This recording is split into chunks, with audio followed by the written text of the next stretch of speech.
Oke, semuanya kembali lagi sama saya, Rasif Bastian dengan NIM akhir 062. Jadi pada kesempatan kali ini saya ingin menjelaskan mengenai permodalan Simulink. Jadi sebenarnya apa sih itu MATLAB? MATLAB adalah bahasa pemrograman tingkat tinggi sekaligus lingkungan komputasi numerik yang dikembangkan oleh MathWorks. Nah, MATLAB sendiri berasal dari singkatan Matrix Laboratory karena awalnya dibuat untuk mempermudah perhitungan matriks dan aljabar linear.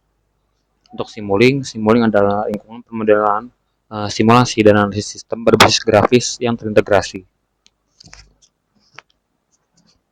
Kemudian di sini ada dasar sistem dinamis, ada Laplace transformation dan transfer functionnya. Untuk transformasi Laplace seperti ini rumusnya, dan untuk transfer function juga ditampilkan seperti ini untuk rumus dari transfer function itu sendiri.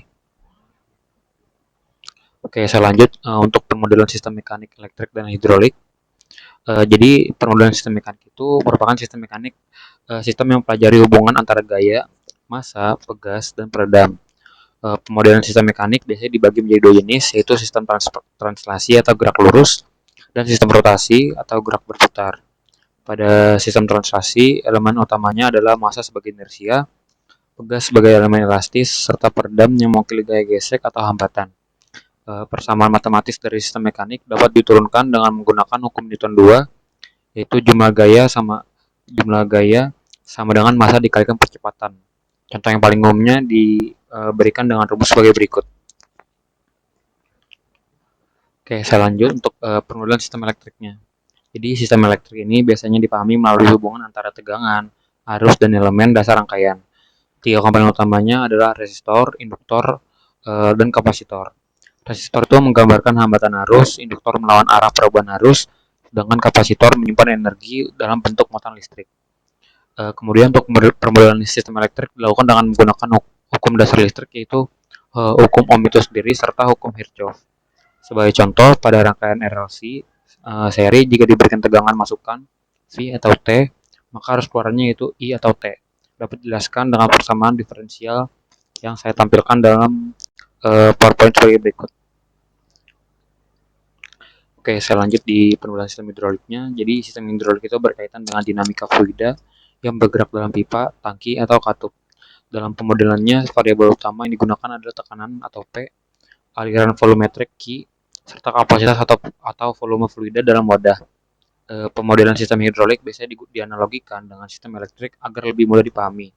Misalnya tekanan atau P setara dengan tegangan atau V, sedangkan nilai aliran atau Q setara dengan arus atau I. Contoh sederhananya bisa dilihat dari rumus berikut. Oke, saya lanjut lagi mengenai pengenalan sistem kontrol itu sendiri.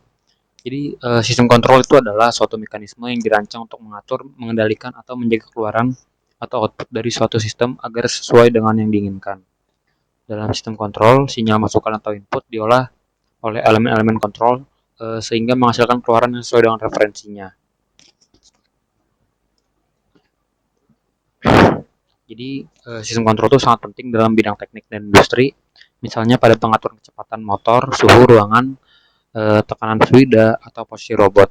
Secara umum, sistem kontrol terbagi menjadi dua jenis, yaitu sistem kontrol terbuka atau open loop, keluaran tidak mempengaruhi masukan, kemudian ada sistem kontrol tertutup atau closed loop, terdapat umpan balik atau feedback dari keluaran ke masukan untuk mengoreksi kesalahannya.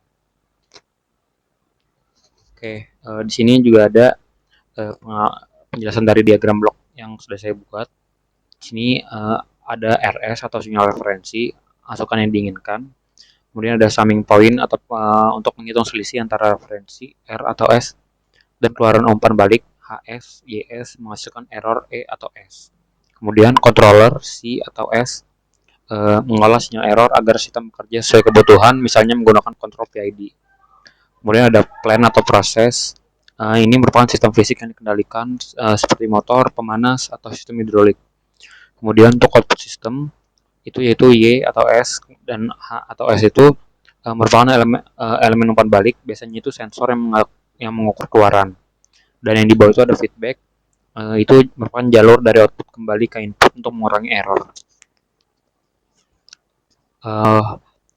Mungkin untuk poin penjelasan dari PowerPoint yang sudah saya buat, Seperti itu akan saya lanjut untuk menampilkan contoh diagram blok ataupun simulasi yang sudah saya buat. Oke, saya lanjut di sini. Oke, jadi ini merupakan model lah, model contoh yang saya dapatkan dari library MATLAB itu sendiri. Jadi saya mendapatkan friction model with hard stop. Di sini tersedia scope untuk menampilkan grafik. Jadi sebelum itu kita akan run dulu. Oke, jadi ini kan contoh simulasi ya. Jadi ketika kita sudah run, seharusnya MATLAB sendiri akan menampilkan grafik dari si scope. Oke, ya seperti ini. Jadi scope ini fungsinya itu untuk menampilkan grafik dari uh, grafik ataupun output dari rangkaian yang sudah dibuat. Apabila kita ingin melihat grafik dari rangkaian itu, kita buka saja scope sini, dan scope sini itu menampilkan grafik yang membentuk sinusoidal. Oke, itu untuk simulasi pertama. Contoh kedua saya dapatkan juga dari library LabMATLAB itu sendiri. Sini ada scope multi rate. Nah, di sini merupakan contoh mudah dari persimulasian untuk scope itu sendiri. Di sini tersedia itu blok sine wave 1, sine wave 2, dan sine wave 3.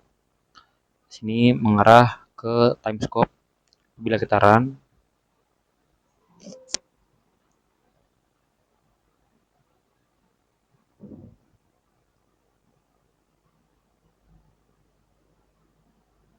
oke, bila kita run akan menampilkan grafik seperti ini ya. Bisa kita lihat dari si time scope-nya. Untuk scope-nya itu sendiri yang menampilkan output dari sine wave 2 dan sine wave 3 bisa kita lihat dari scope di sini. Oke, ini merupakan hasil output dari sine wave 3 dan 4. Sorry, maksud saya sine wave, output dari sine wave 2 dan 3 akan menampilkan grafik seperti ini ya teman-teman. Mungkin itu yang bisa saya sampaikan pada kesempatan kali ini. Mohon maaf bila ada kesalahan. Terima kasih sudah mendengarkan.